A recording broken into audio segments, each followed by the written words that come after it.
Olá, meus amigos do nosso canal, muito bem-vindo, mais um vídeo, mais um conteúdo bem legal para você sobre o início das 3 primeiras rodadas do Brasileirão da Série A. Mas antes, como de costume, aqui em cima tem o QR Code que você é o meu convidado para vir fazer parte do Panela FC, um grupo bem bacana, onde no aplicativo que você vai baixar através desse QR Code, você vai entrar na liga do Game do DD. Como funciona é simples, é fácil, é bacana, é interativo, você vai dar os seus palpites sobre a quarta rodada do Brasileirão da Série A. A cada rodada você coloca lá Flamengo 2, Vitória 1, exemplo, e você vai acertar, vai ter a pontuação e no final, se você estiver em primeiro lugar, vai ganhar uma premiação de R$ 150 que foi da terceira rodada. Então, não deixe de se inscrever e fora isso também a competitividade interna entre nós fica muito legal e eu quero que você participe do Game do DD aqui acima, fechou? Vamos nessa? O vídeo de hoje é muito legal sobre a terceira rodada do Campeonato Brasileiro da Série A. Separei alguns destaques que me chamou a atenção nesse início de campeonato. Primeiro, os 4 primeiros colocados lá na parte de cima, todos eles exatamente iguais em termos pontuais: 7 pontos, 2 vitórias e 1 empate. Mas 2 dos 4 times me chamaram a atenção pelo um detalhe. O Palmeiras, que começa com um empate em 2-2 lá em Minas Gerais contra o Atlético Mineiro de Sampaoli, que não é mais o técnico do Galo, começa de uma forma meio tímida, digamos assim, mas empatar fora de casa contra o Galo é geralmente o resultado positivo. Só que depois ele aplica 5-1 no Vitória e depois vence o Internacional por 3-1 fora de casa. 10 gols nos 3 primeiros jogos, mostrando um poderio ofensivo incrível. Tomou apenas 4 gols, 1 do Vitória, 1 do Inter e 2 do Galo Mineiros. Então ele tem 6 gols de saldo. Isso porque John Arias ainda nem sequer estreou. Vitor Roque fez, Flaco Lopes, Andrés Pereira. Mostra que de fato Abel Ferreira, com as saídas, com as mexidas e as possíveis entradas, como entrou Marlon Freitas para agregar agora John Arias, mostra que de fato o Abel não vem para brincar nesse ano de 2026. Venceu o clássico contra o Corinthians, algo que não aconteceu em 2025, no qual perdeu o Campeonato Paulista. Ele foi vice-paulista, vice da Libertadores, vice-brasileiro. Então o Abel não quer mais esse rótulo de vice, visto que ele sempre está na prateleira de cima. E um detalhe curioso, que ele mesmo deu entrevista no final da temporada de 2025 falando sobre isso.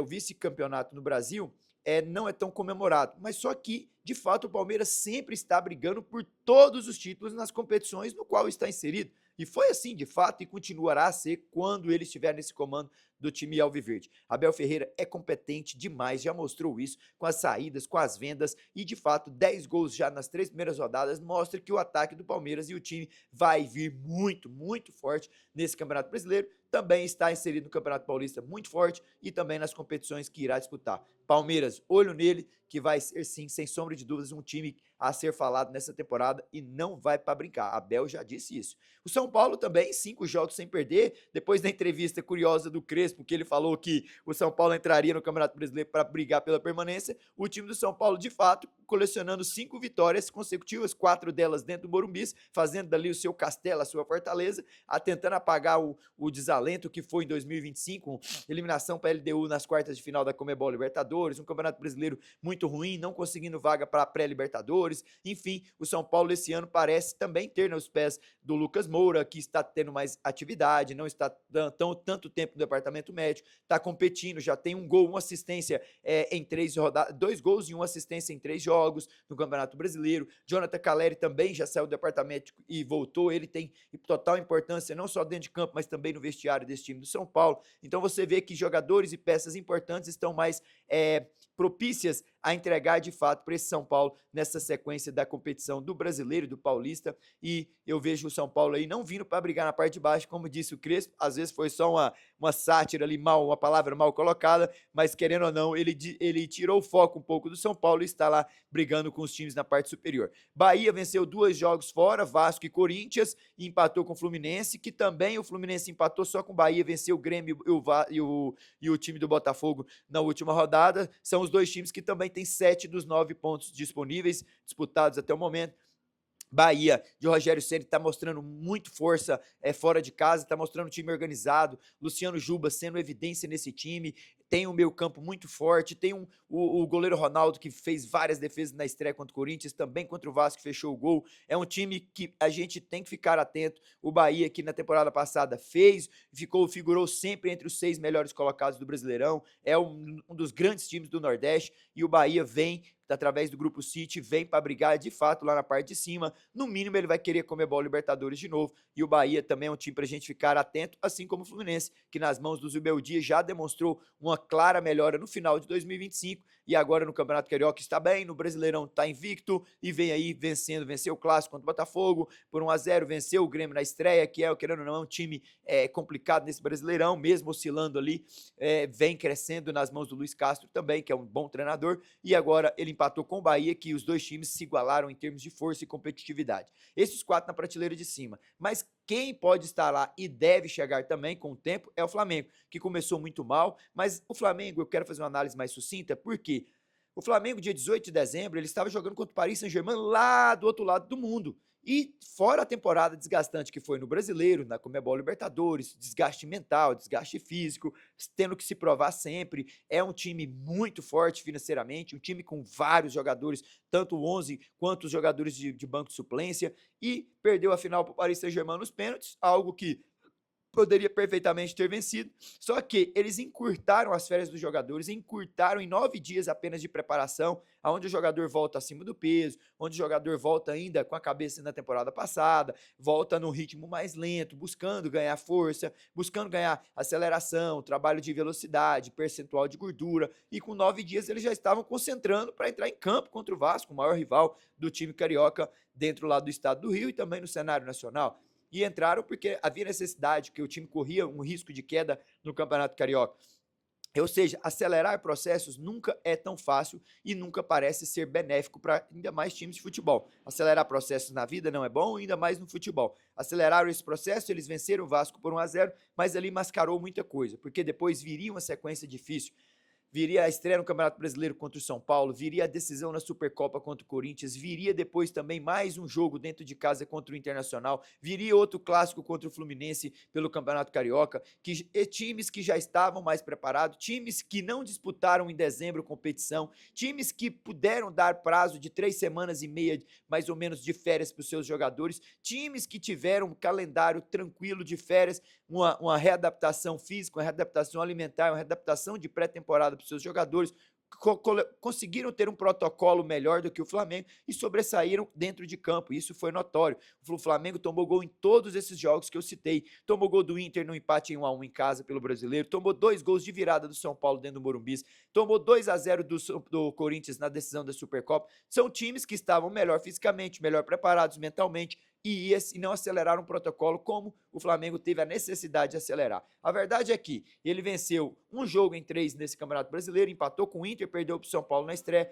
e venceu o Vitória de uma forma muito assim, que também mascara muita coisa ruim. A Arrascaeta não está bem ainda, fora de forma. Pedro só fez uma partida boa contra o fraco Sampaio Corrêa, em que todos ali deitaram e enrolaram na vitória de 7-1. O que acontece com o Mengão nesse jogo contra o Vitória? O Jair Ventura, com seu time, quando marcou pressão alta, trouxe muitas dificuldades. Foi uma vitória mais que não convenceu. Era importante vencer, ascendeu a 4 pontos, mas o Flamengo não convence ainda nesse início de temporada.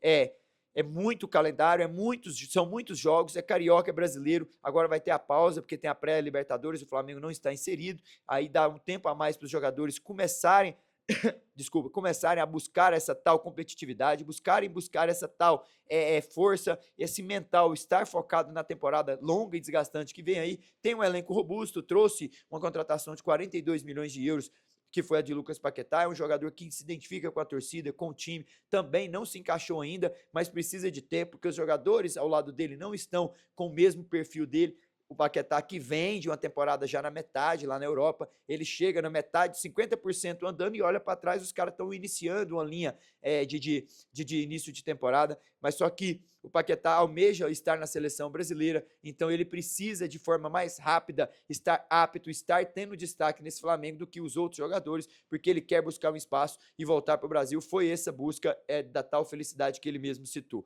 O Mengão precisa... Vai voltar, eu acredito que vai, porque tem jogadores para isso, Samuel Lino, Everton Cebolinha, Bruno Henrique, Pedro, Paquetá, Bulgar, tem vários jogadores, Emerson Royal, mas que de fato precisa encontrar ali com o Felipe Luiz essa motivação e não aceleração de processo. Lá na parte de baixo, para encerrar o vídeo, eu vou destacar 2 que começam muito mal e também fruto de uma gestão da diretoria que às vezes não fez a escolha certa. O Cruzeiro, por exemplo, teve nas mãos do Leonardo Jardim a 3ª colocação do Brasileiro, sempre sólido, sempre em alguns momentos brigando com o Flamengo e Palmeiras, um pouco mais distante, mas sempre na 3ª posição, inclusive ganhou a vaga para a Conmebol Libertadores, teve o artilheiro do campeonato, fez vários jogos competitivos no Brasileiro 2025, por isso ficou na terceira posição, sendo a terceira força do país. E com o Tite, nesse ano, começa muito mal o Mineiro, perdendo jogos em casa para times tecnicamente e financeiramente muito abaixo.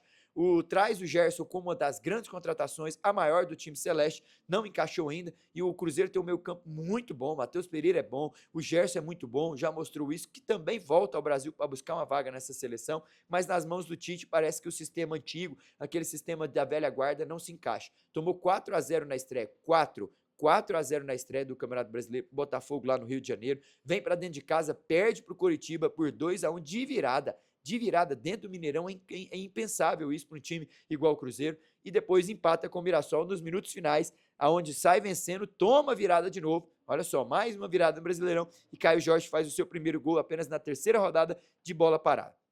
Verdade é que o Cruzeiro ainda não está se encaixando, não está bem. O Tite já está pressionado, entre aspas, uma certa pressão da torcida, buscando resultados, principalmente no Campeonato Mineiro, onde ele tem necessidade de voltar a ser campeão, visto que o Galo nas últimas temporadas ganhou quase que todos os campeonatos de 2020 para 2025. Então, Tite, tá na hora de abrir o olho. E também Fernando Diniz com o seu Vasco da Gama, empata com a Chapecoense em casa, perde na estreia pro Mirassol, agora perde pro Bahia dentro de casa, 9 pontos disputados, apenas 1 ponto conseguido, já está na zona de rebaixamento, assim como o Santos também, e Cruzeiro, enfim, eles precisam demonstrar uma reação, Fernando Diniz está extremamente pressionado, olha, sei não, são times que precisam abrir os olhos, treinadores da velha guarda, que precisam se reinventar, porque senão o cargo vai desmoronar, assim como desmoronou para Jorge Sampaoli. Fechou? Espero que você tenha gostado desse resumo rápido de alguns times nessas 3 primeiras rodadas do Brasileirão. Eu volto com mais vídeos aqui no nosso canal, sempre pensando em você. Tchau, tchau.